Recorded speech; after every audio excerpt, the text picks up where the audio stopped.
Today I am going to discuss about the methods of family planning. कल हम लोगों ने परिवार नियोजन के बारे में देखा था।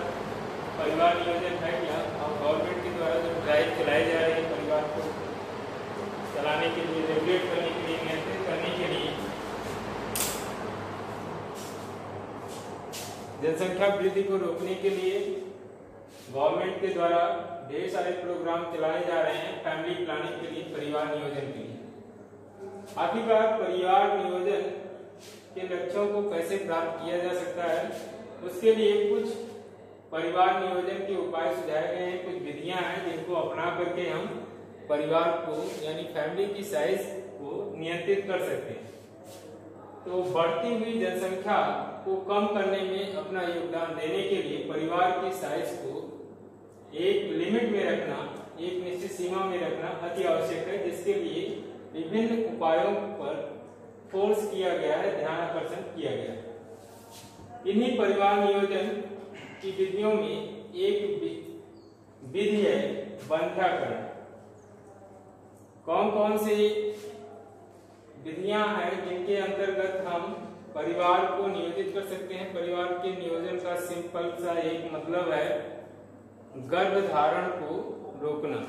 गर्भधारण को रोकने की प्रक्रिया में हम क्या क्या कर सकते हैं?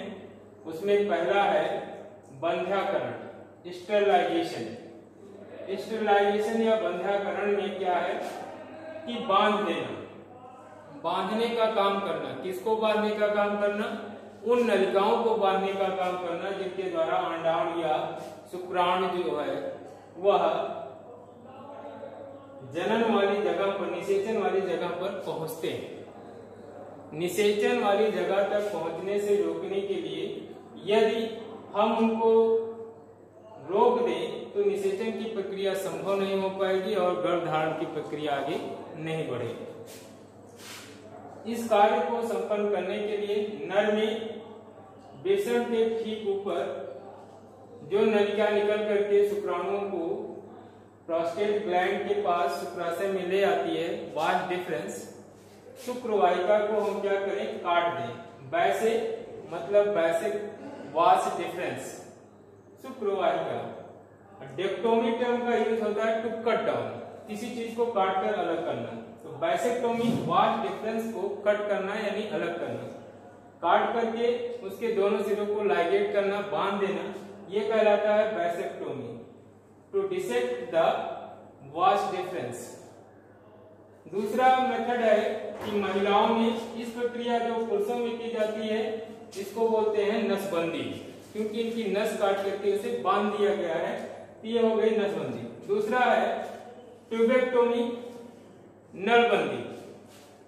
यहाँ पर क्या है? Tube, fallopian tube, fallopian tube या अंडवाहिनी को काट करके उसे हम क्या करते हैं? लाइगेट कर देते हैं, क्योंकि यह गर्भाशय के बाद अंडवाहिनी होती है, तो इसमें जो है महिलाओं में जो ऑपरेशन होता है वो थोड़ा मेजर होता है, लेकिन पुरुषों में क्योंकि ये वृषण के ठीक ऊपर का शरीर के बाहर का भाग होता है तो वहां पर कम दिक्कत होती है, लेकिन महिलाओं में थोड़ी ये प्रॉब्लमेटिक होती है। इसलिए यदि कोई ऑपरेशन यूट्रस का होता है तो उसी समय लाइगेशन करना ज्यादा बेहतर होता है। ये दोनों परमानेंट उपाय हैं, इनके बाद जो है फिर गर्भधारण नहीं हो सकता। तो फैलोपियन ट्यूब को काट करके ओवम को गर्भाशय में पहुंचने से पहले ही रोकना, ये क्या कहलाता है? ट्यूबेक्टोमी।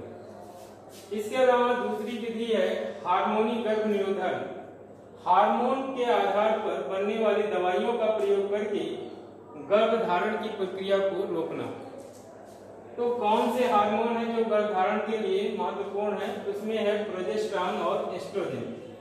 प्रोजेस्टेरॉन मुख्य रूप से मेन हार्मोन होता है जो गर्भधारण के लिए सबसे महत्वपूर्ण माना जाता है। इस प्रोजेस्टेरॉन की अधिकता वाले टैबलेट्स का उपयोग करके, जिसको एंटी प्रेगनेंसी पिल्स या गर्भ निरोधक गोलियां कहते हैं, जैसे सहेली है, मालाडी है, इन सभी दवाओं का उपयोग गर्भ निरोधन के रूप में किया जाता है। इनका काम क्या होता है? ये पिट्यूटरी ग्लैंड से सिक्रीट होने वाले FSH और LH, फॉलिकुलर स्टिमुलेटिंग हार्मोन और ल्यूटिनाइजिंग हार्मोन के लेवल को क्या करते हैं? घटा देते हैं, क्योंकि इन्हीं दोनों के प्रभाव में जो है ओव्यूलेशन और यूट्रस के निर्माण की प्रक्रिया आगे बढ़ती है।